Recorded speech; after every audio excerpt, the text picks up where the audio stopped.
Om Namah Shivaya. Om Sahana Bhavatu Sahanau Bhunaktu Sahaviryam Karavavai Tejasvinavadhitamastu ma vidvishavahai. Om Shanti Shanti Shanti.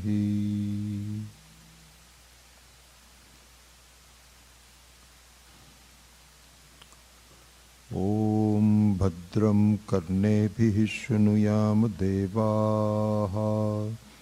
Om Bhadram Karnebhiः Shrunuyam Devaः. Bhadram Pashyema Akshabhiryajatraः. Bhadram Pashyema Akshabhiryajatraः. Sthirairangaistushtuvaagumsastanubhiः. Sthirairangaistushtuvaagumsastanubhiः. Vyashema devahitan yadayuhu. Vyashema devahitan yadayuhu. Swastina Indro Vriddhashravaha. Swastina Indro Vriddhashravaha. Swastina Pusha Vishvavedaha. Swastina Pusha Vishvavedaha. Swastina Starkshyo Arishtanemihi. Swastina Starkshyo Arishtanemihi. Swasti no Brihaspatir Dadhatu. Swasti no Brihaspatir Dadhatu. Om Shanti Shanti Shanti. Om Shanti Shanti Shanti.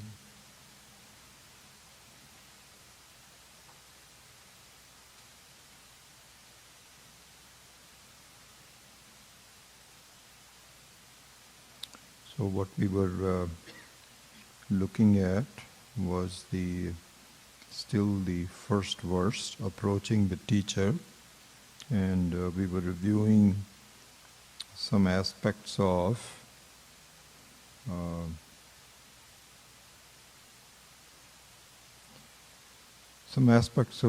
approaching the teacher, and why this knowledge of the self is most secret.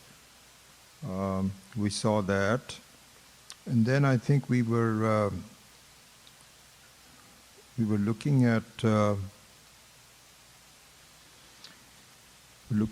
thing that if we were to find a sense of completeness, Purnatvam, because this is really what we are seeking. A sense of completeness means that I don't lack anything, I don't need anything. There's no need to have a desire. I am okay the way I am, however one can put it, and so on. So and the same thing really is the search of God. So the search for God also means it's not as though you are just sort of curious about, there are a lot of things that I want to know in the world, and God is one of them. So even though you may think like that, but the fact of the matter is that two facts. One is that the search for God is deep in our heart, whether we express it or not. It is fundamental to our existence, the search for God. And the second fact of the matter is that the search for God really means the search for completeness. Because I don't want to view God as a tourist attraction.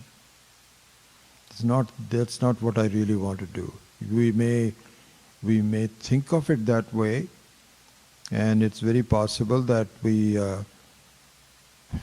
may be misled that way. Swami Dayananji used to say this. Every time I laugh at it when he would say that. He says, something. He says, all these religious evangelists, he says, I see them as very sophisticated travel agents. He says, that's what I want to do. So what happens is that first the travel agents, not the travel agents, but the travel industry, creates in you a desire. This is why I think my wife and I had taken a cruise. And usually we don't just take a cruise for the sake of it, but usually whenever we don't go anywhere without a family involved. If there is a reason to have some family and some very close friends that are saying, we want to go there, can you join with us? And in this case, it was a family trip. So we took a cruise in, probably the only one that if I recall, that's the only one that we have taken in our life. And it was from where? I don't know, from Italy to Greece or something.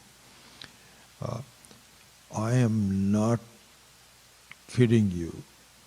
We get one expensive brochure from this Regent Airlines at least once or twice a month. And each one of them must cost, I don't know, probably $10, $15. They're all in slick paper. But they want you to travel. And they will give you pictures and entice you. And you have to pay money. That's the main thing. And it's something for later, not now. If you go there, then you will have a wonderful experience. This is the... so Swami Dayananji used to say, I see the evangelists exactly like that. They are really very sophisticated travel agents. They say, you will reach God. So you can ask them, at least we have a friend, a very good friend who is also a travel advisor. And what he does, he goes to all the places himself first and understands exactly what places to visit, where to go, what to avoid, what restaurants to go to. Very good. He does a very good job. Everybody is very happy with him. Then he advises others. So at least they have had an experience. But if you ask the evangelists, have you seen God? They'll say, no, I haven't seen it, but I've heard He's very good. So if you just do this, join this church and, you take Him as the Savior and so on and so forth, I think you will see Him. He'll take care of you. Travel agents. So even though we have an idea that we want to reach God as an experience, travel agencies, travel is an experience. It's all experience based. This is what we need to really know. There is a thing called experience and a thing called knowledge. Actually, this is the fundamental concept which is behind an excellent book by Swami Dayananji, which is out of print now. It's called Fundamentals of Vedanta. I think so. So when we were at PRC in the course, one of our students was an American. In fact, there was a mother-daughter, American mother-daughter, Barbara Thornton was her name, I believe. She's an excellent student and a very great devotee of Swamiji. So she decided to make a book out of certain concepts of Vedanta, and it's called Fundamentals of Vedanta. And very beautiful book, but somehow it's not available. Anyway, you don't need to really read it because you're getting a good exposure in other places. But in that book, the one thing that was focused very well is the difference between experience and knowledge. Very beautiful thing. So, And this is an important thing because what we seek in our life is an experience. This is what we do. So whenever we feel, breakfast, you have some nice things, it's an experience. You have idli and this, that or the other, coffee, it's an experience. And this is what we seek. We want some good experience, good meals, good places to visit. And we look at the effect of that in our mind and we say, this is wonderful. This is an experience. So what's the problem with that? That should be okay. That should be what we all seek. And everybody is seeking the same thing. This is exactly what, in the beginning you have experiences of family and this, grandchildren, those so on. Then as you grow older, the experience is travel. This is so funny. Whenever we have some kind of a social event, and social gathering, and you meet some friends and so on. So you say, hello, how are you? This, how's the family? Everything is doing well. Yes, good health. Health becomes a major thing now, discussion of health. Oh, Ayurveda, this, who do we consult? This, that or the other. It's very normal, and when you grow old. Then the main thing is, are you going anywhere? What are your plans for this summer? And if I tell them I have no plans, they just look at me and say, what? You're just sitting at home? You're not even going anywhere? So, sometimes we I don't say we make it up, but even for this retreat was a very good excuse. Because back about 6 months ago, they'll say, do you have any plans? So we'll say, yeah, we have, we are going to go away to New York. We don't mention Pennsylvania or something like this. We're going to New York for a retreat. They say, well, that sounds good. Yeah, at least there is something, some body in that language, that's good. And where else? There's a couple of other things. So we make it up just to make sure that people don't feel disappointed that these guys are weirdos. They don't even go anywhere. But everyone has now 1 week here. So anyway, so we are all experience seekers. So what's the problem with that? That should be okay. Isn't everybody doing it? There is a problem with it. The problem with it is very short-lived. We all had wonderful breakfast. Just now we all came from it.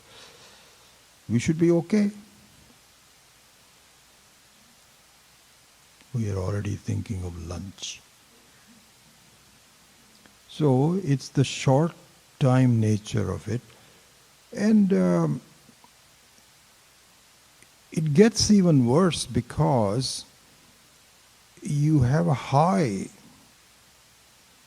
and after that experience is over, you are even lower than you were before because you miss it. First of all, if you didn't, this is what happens about travel. You didn't even know how nice a place was until you go visit it. Then you say, I want to come here again. Before that, you never even wanted to look at it at all. But now that you've experienced this, you are missing it. This is the problem. So you say, well, that's what life is. What are you talking about? So you're missing it. You have some highs. At least you have some highs. There are a lot of people have no highs whatsoever. These poor guys who are, So the lack of an alternative is okay. Not okay in the sense that the lack of alternative is acceptable. But here is the issue. If there was an alternative where you don't seek a high, you are the high. You have a sense of completeness. This is the thing. Sometimes, you insult a friend if somebody says, are you going anywhere? I mean, it's not as though I'm a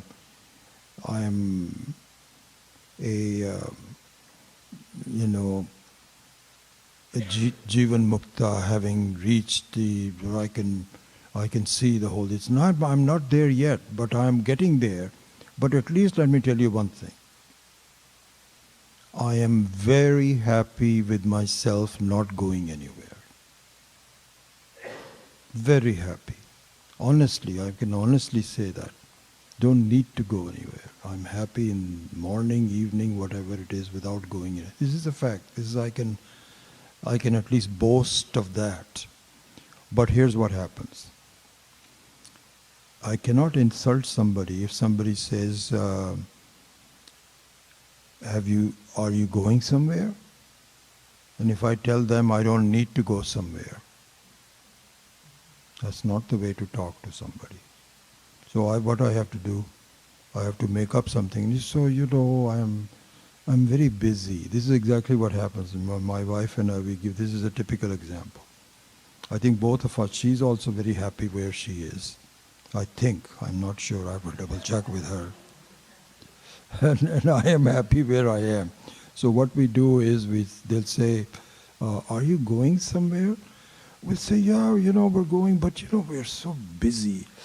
Vijay is teaching classes twice a week and he cannot leave it. And I've got my business, there's a lot of stuff going that my clients are, and so on. We cannot tell people we don't need to go anywhere, my dear, I'm okay. So what is the problem with experience and what is knowledge? So here Swamiji had given this very simple example which is very, very prevalent. Seeing a sunrise is an experience. Beautiful experience. Beautiful experience. This is another thing I tell you, this is so funny. I see a sunrise from our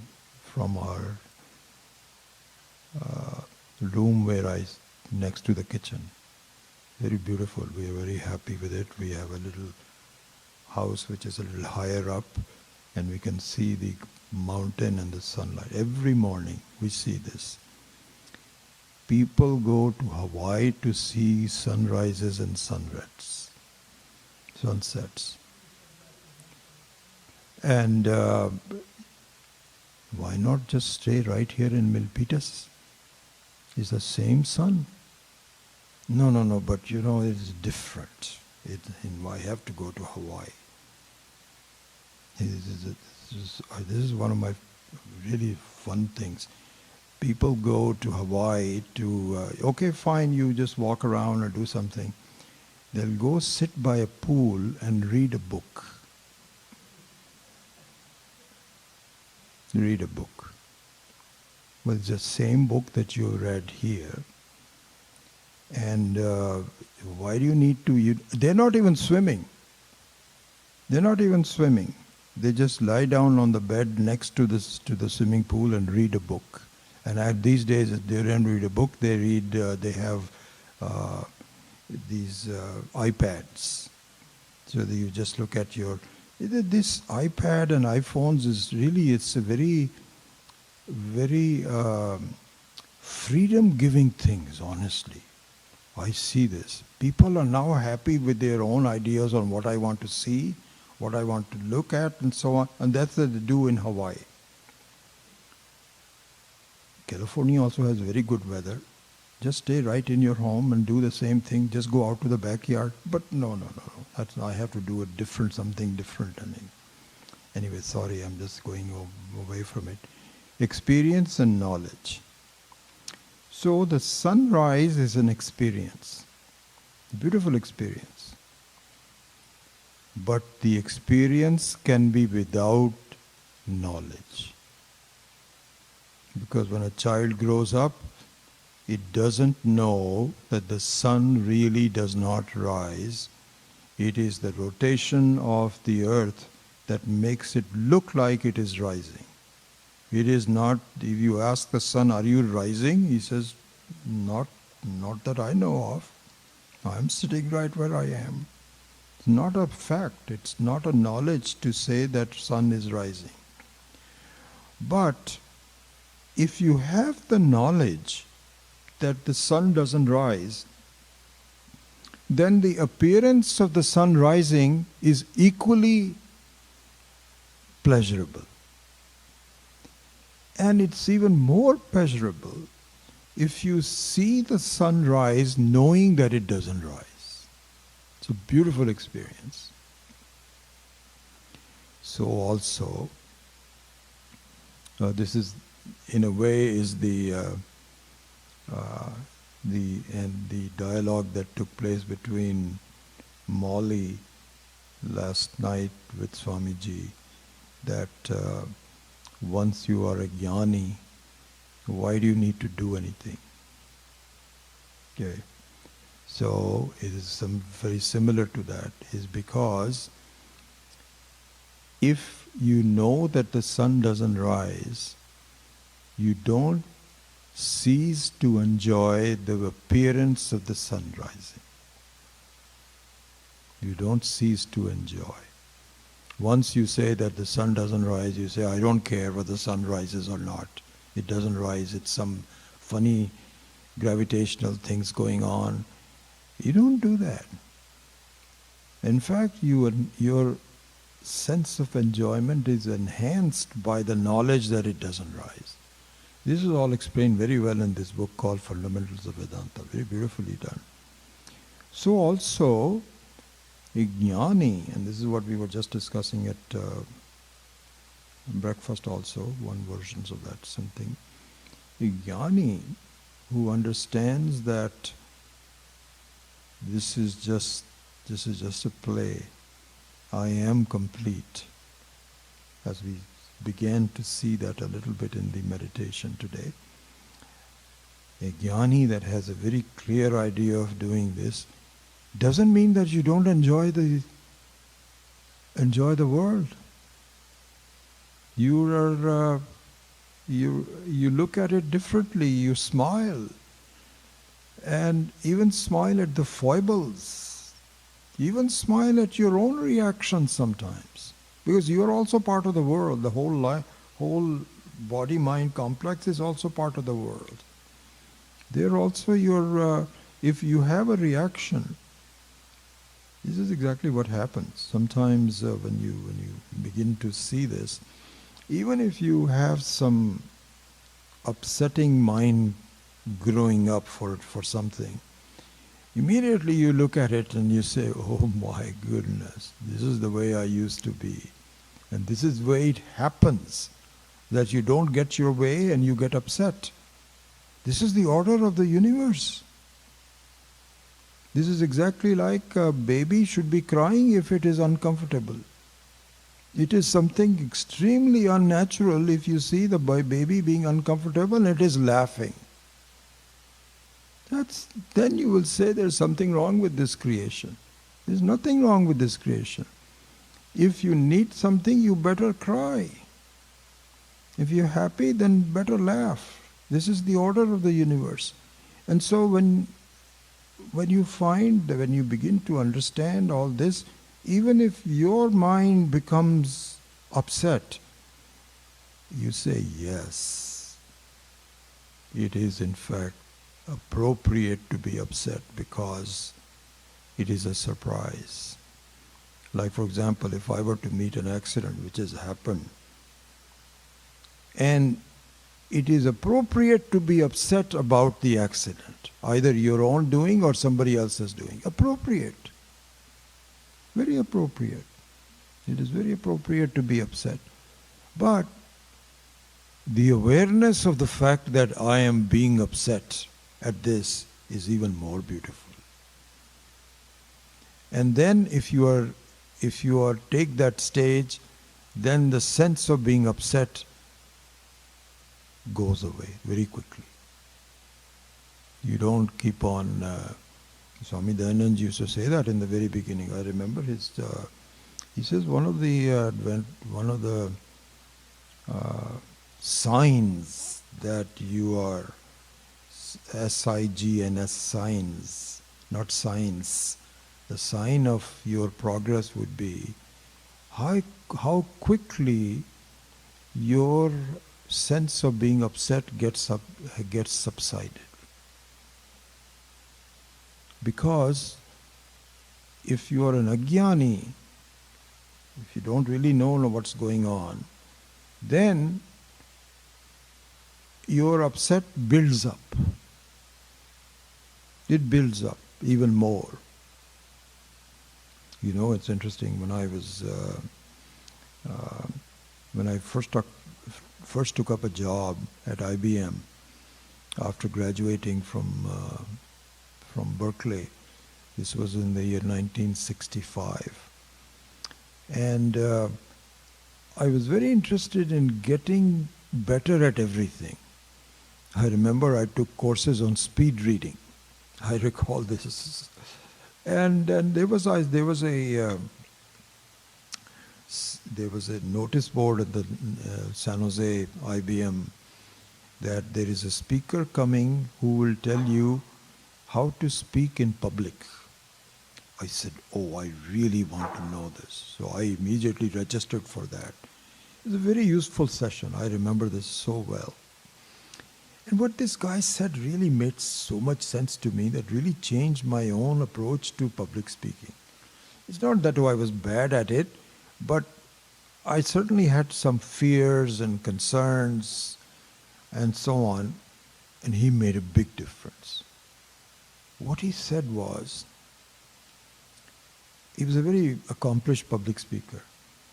He says, I think he asked for a show of hands. He says, how many of you feel nervous and upset when you are about to speak? I think all the hands went up. Everybody went up. Yeah. He says, so it's very, very common? He said, yes, it's very common. Very natural? Yeah, very natural. He says, let me tell you what's happening. He says, normally, when you don't need to talk to a group, you're just talking to a friend or a spouse or something, there is a certain makeup of your whole system that needs to communicate, and it doesn't demand very much, because your friend, your spouse is not demanding that you just concentrate on this, that you are even making sense. It doesn't make, there's no demand. So you're relaxed, completely relaxed. Your body is not ready. Your mind is not ready. But when you have to speak publicly, there is an expectation that this guy really needs to make some sense. And so what happens is, because it is not usual, your whole body kind of rearranges itself so that you deliver this expectation. He says that is what nervousness is. And he says that it's very normal and it's very expected and needed. But, he says, where the problem comes in is the reaction, your own reaction to your own nervousness. He says this is the issue. And I remember seeing it, hearing this, and I said, oh my God, this is so true. Because what happens is, you start to get nervous. The next thing your mind does is saying, oh my God, I don't think you can do this. You are being nervous. That compounds itself even more. You have a reaction to the reaction to the reaction to the reaction. You completely accumulate it. The reason I bring this up. And so that really helped a lot. He says, welcome the nervousness, because the nervousness is an attempt for the whole system to rearrange itself so that you can do this job, which you don't do every day. Welcome it. My God, that was very helpful, honestly. My approach to talking and so on was, this is when I was like, I don't know, 25, 26 year old. Swamiji was saying that a jnani and an ajnani, their approach to being upset is totally different. And I can even sense this. Because as an ajnani, when you get upset, you compound it. Whose fault is it? Even if it is your fault, why do I keep doing this? Why does the other person do this? What is it all about? When is it going to end? It just, there are so many strands to it, so many complications to it, that it continues on unnecessarily. It's like this speaker thing. This is what that reminded me of it. That you don't need to get upset about being nervous, but you do.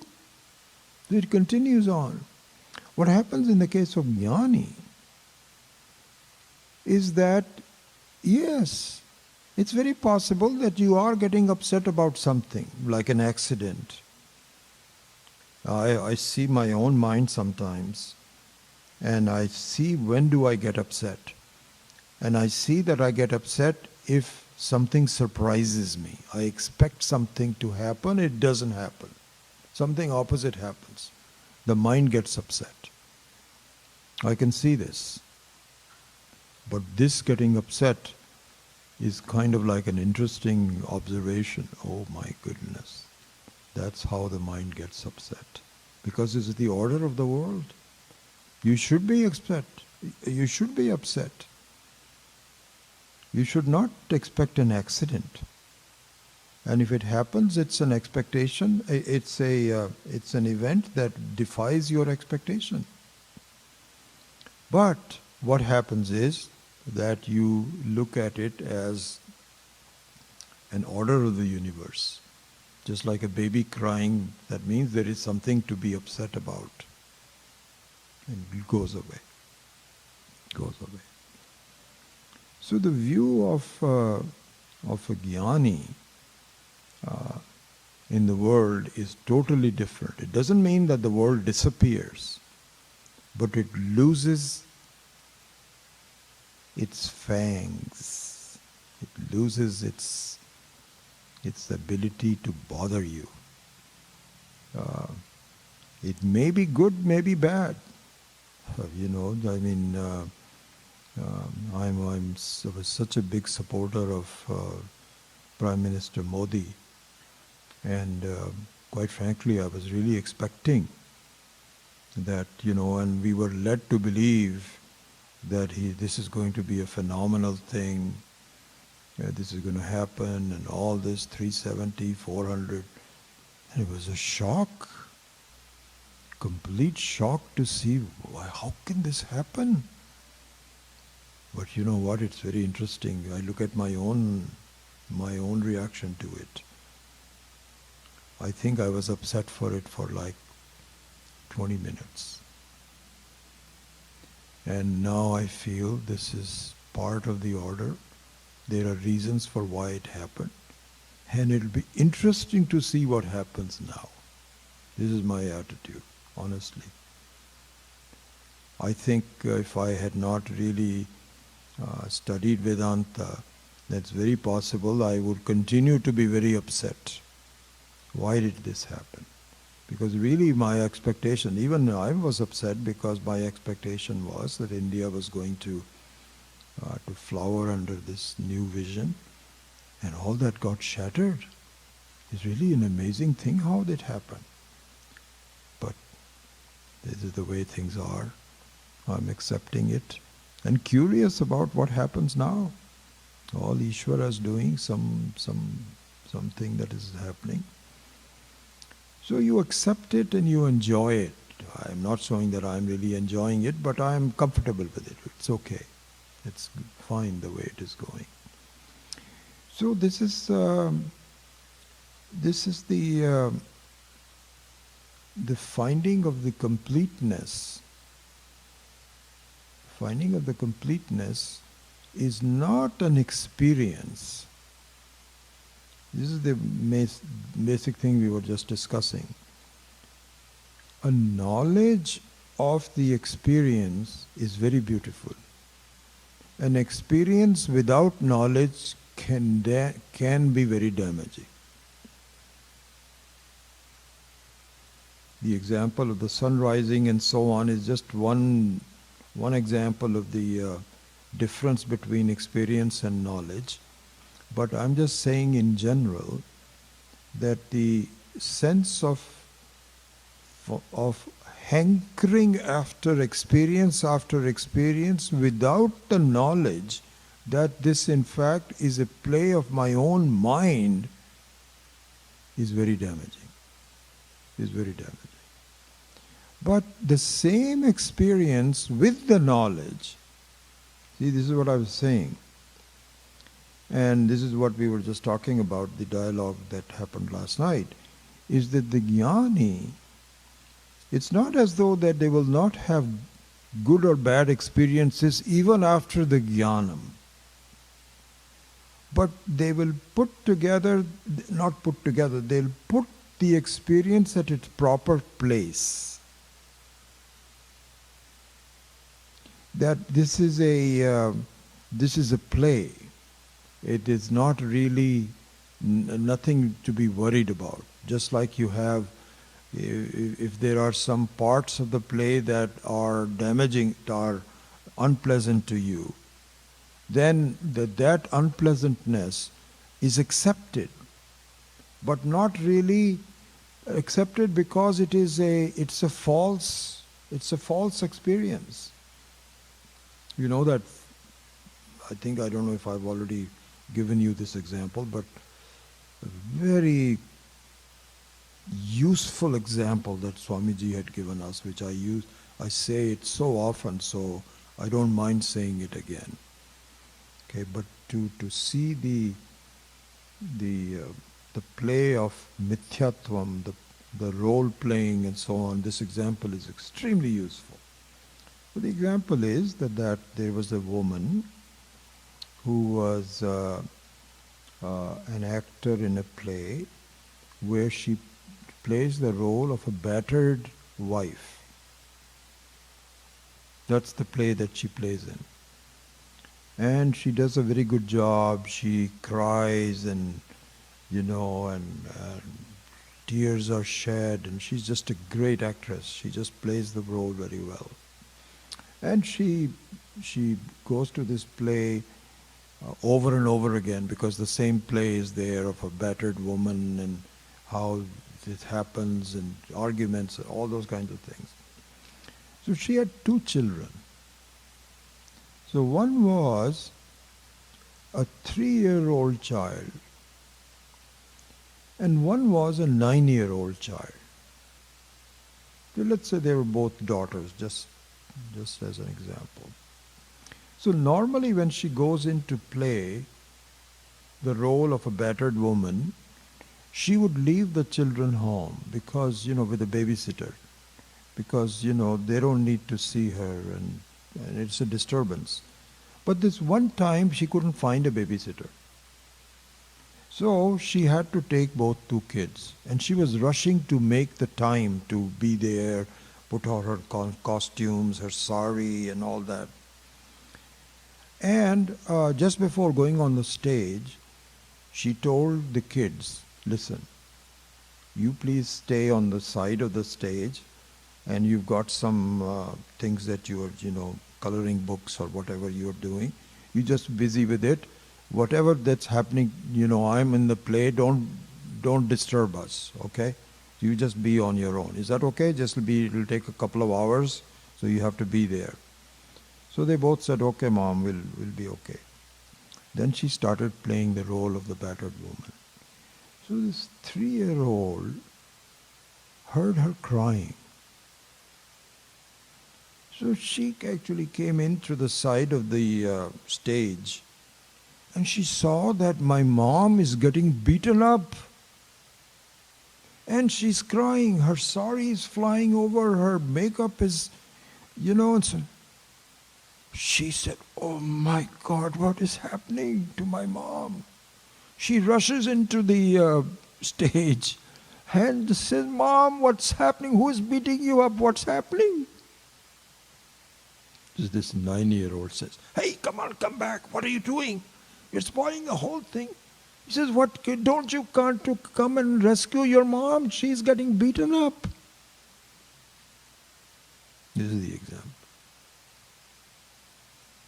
So if you don't know that this is a play, you get very upset. If somebody says something to you, how dare you talk to me like that? Who do you think I am?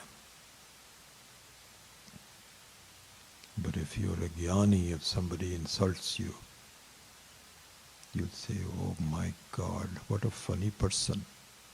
This is a real life story. Swami Akhandananda, she says this. So there was this a Mahatma. Really, when you use the word Mahatma, when Swami Akhandananda uses the word, nowadays the word Mahatma is, like Bhagwan this and Mahatma that. People, I tell you, Vedantins even get upset by adding the word Mahatma to Gandhi. He was not a Mahatma. He didn't know what was going on. Anyway, that's a separate thing. So when Akhandanandaji uses Mahatma, that means a person who has seen the reality. Not that many people. That's very, very difficult, very rare. Anyway, so he was giving the story of this Mahatma who was giving an open air satsang outside in some field, and there were hundreds of people around it.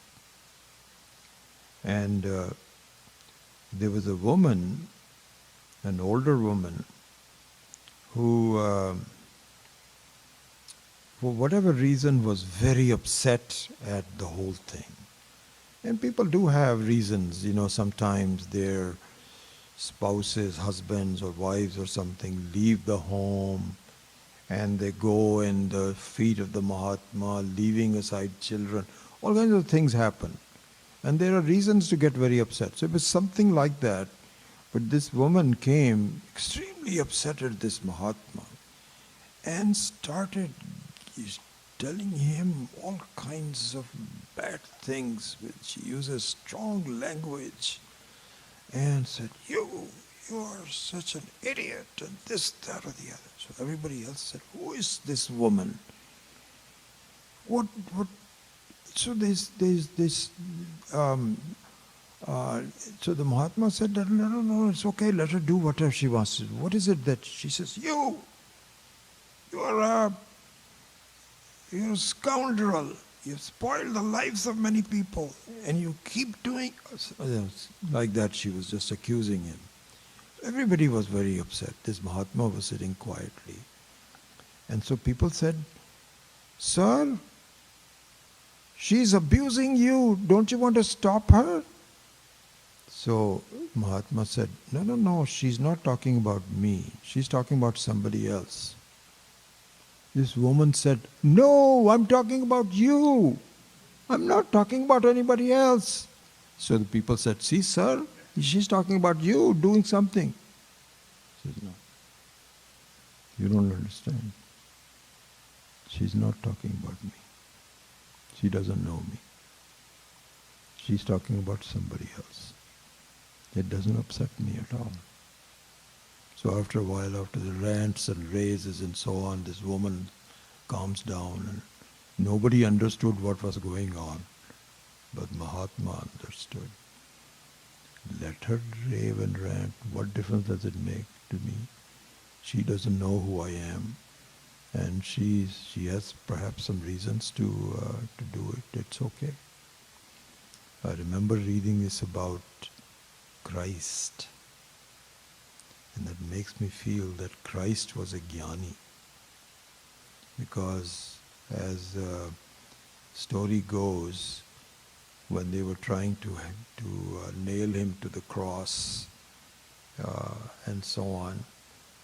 He kept saying, "You've got the wrong person, you're not hurting me. You're not hurting, I'm telling you, you're not hurting me." So people were saying, "What? How can we, you must be hurting." And so he also has, he must have had an idea of the Atma. So I always consider Christ to be a jnani. The implementation of Christianity has taken a different view altogether, but Christ himself, I think, was a jnani. So, to close off the topic, there is a difference between knowledge and experience.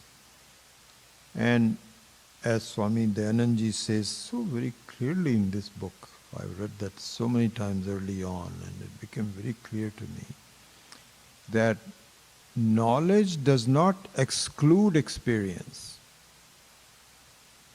Experience can exclude knowledge. You may have knowledge without experience or with experience, it doesn't matter. You are what you are. So this is the difference between. So going back to our text and so on, finding God should not be in experience. It is knowledge knowledge with or without experience. The fact of the matter is, as we will hopefully both of you and I will see,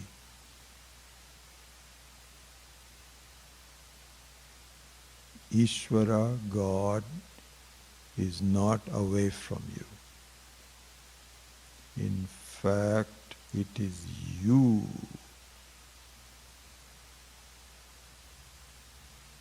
So we start by, and it's okay to start looking for God away from you. It's okay.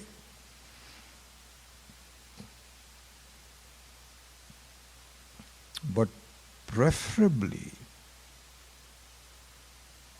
so in this page 49, you will see just a summary of this when you read it again. Hopefully all these talks will remind you of it. The best thing to do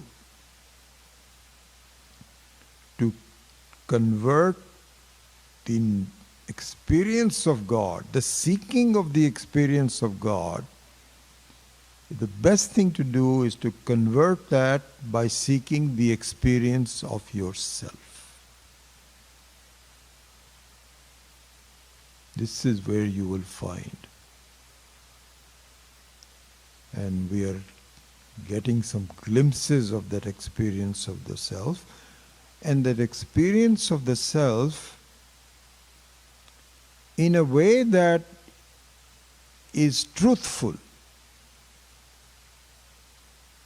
Because we already have an experience of ourselves. You can ask this question. If I'm saying that you should seek an experience of the self, you say, what else am I? I am what I am. But in the interpretation of the experience of the self, you're making a mistake. You're throwing the baby with the bathwater. Literally. Because when you say, I am sad, you are taking the role of sadness onto yourself. You don't need to do that. You don't need to do that. You are the dispenser of sadness. Just like you are the indweller in the body, you are not the body, you are the indweller in the body. Similarly, you are not sadness,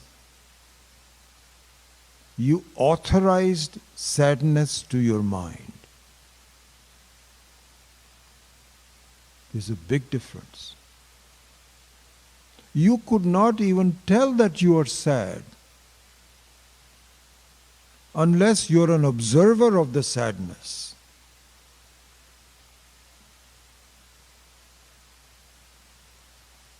Yeah, it's interesting. This was Swami Viditatmananda gave this very beautiful example. He said, there's somebody came to him, so they were talking, Swamiji was talking about, I don't know whether he was creating a story or he was relating we can ask him tonight actually, that'll be interesting when he comes back for his satsang. But in any case, he was saying that one time he was discussing anger and how to get rid of anger. And so this guy came to him and said, Sir, I have gotten rid of my anger completely. I'm very happy about that. I really feel good about it. So Swamiji said, here's what happens. Sometimes anger kind of lurks in between. It's not gone, the seed is still there, but it can flare up again, kind of like fire, which is a fact. This is exactly what happens. In a piece of wood, there is fire, but it hasn't been invoked. If you just light a lamp, light a flame, and just keep it on the wood for a while, all the fire in the wood comes out. So Swamiji was saying something like this, he says, yeah, sometimes, so Swamiji was being helpful and said, yeah, I understand that you're feeling that you have gotten rid of anger, but sometimes, it just sort of stays in you like a seed. So he said, no, Swamiji, I'm telling you, I've tested myself in many, many cases where I previously used to get very upset. I'm no longer upset, so I think I have gotten rid of the anger. Swamiji was not going to take this lying down. He said, yeah, I think some people feel that. But inside you still have some. He said, Swamiji, I am telling you I have gotten rid of anger. So this is what happened. I forget what I am giving is this. I got so involved with this story that I forget the context on which I was doing it. It doesn't happen to me that often, but so it's really funny how these things happen. But for a jnani, even an occasional anger is acceptable. There is another story. This is something like this. Remember this lady who had asked me about forgiveness in the one of the satsangs. Remember that? There was a question about forgiveness and so on. So there was a story about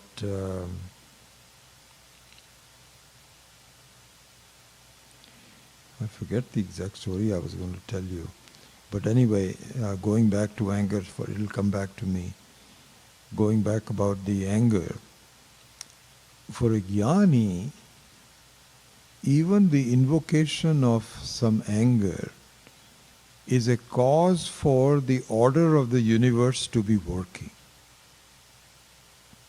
Anyway, I think that I lost the train of thought, so it'll come back to me on this example of the forgiveness in just 1 minute.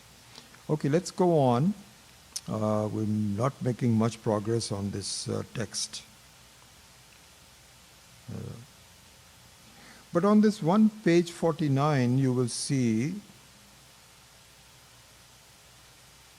this enunciation about the search for God starting with the self.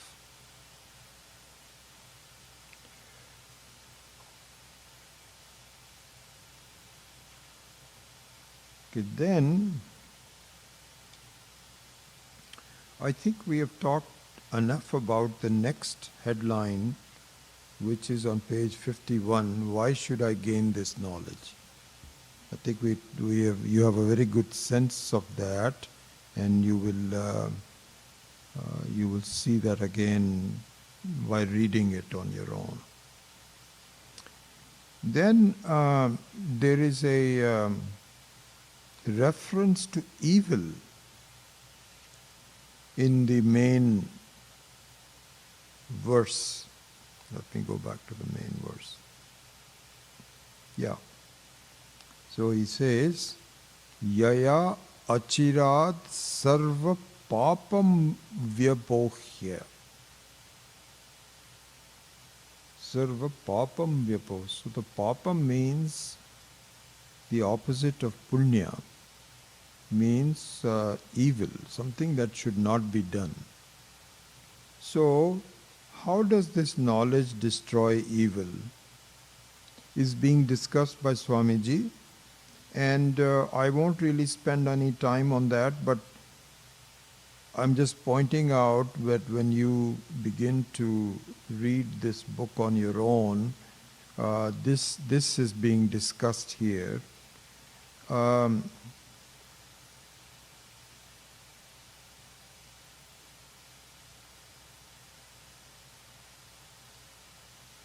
10 o'clock.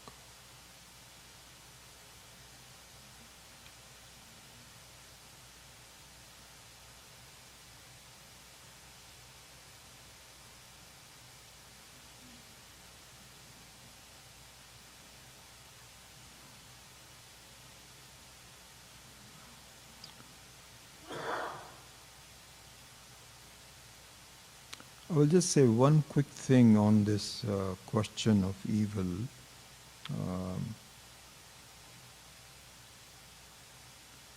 And which is this. It is considered in our Shastra that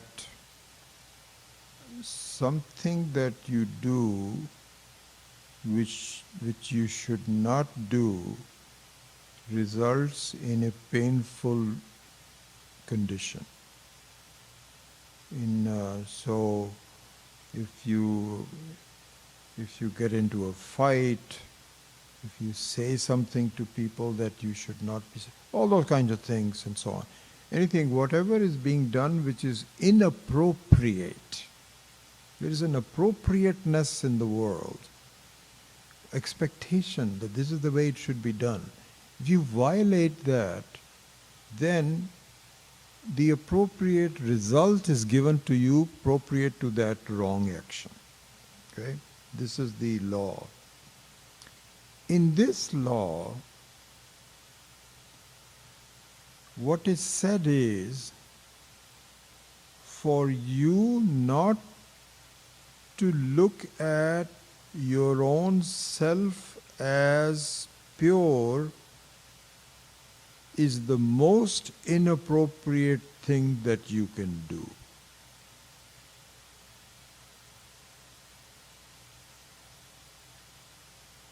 Not understanding the self is papam, considered to be papam. We don't consider that to be papam, but in the scheme of things, in fact, what it means is you are denying the presence of Ishvara in yourself. No, there's no Ishvara. What Ishvara? I don't know where Ishvara is. I'm just a simple person. You're denying the presence of that. And they said that every papam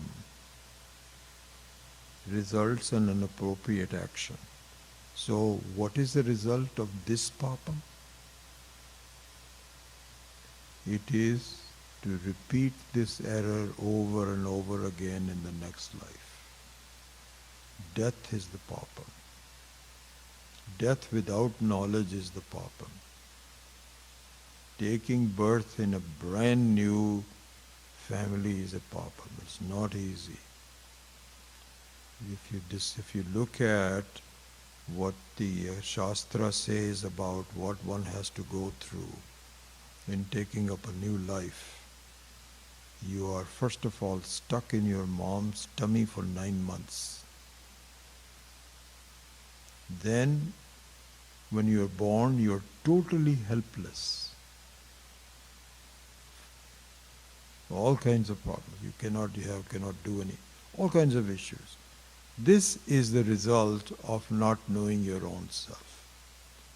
So anyway, this is partially discussed here, or perhaps not. I don't remember. So the reference to evil here means that possibility of doing papam to others and to yourself is removed by this knowledge. Amazing. That's the reference to it. So we'll continue this in the next class. Om Asato Ma Satkamaya Tamaso Ma Jyotirgamaya Mrityor Ma Amritam Gamaya Om Purnamadav Purnamidam Purnat Purnamudachyate Purnasya Purnamadaya Purnameva Vashishyate Om Shanti Shanti Shanti Hari Om Shri Gurubhyo Namaha Hari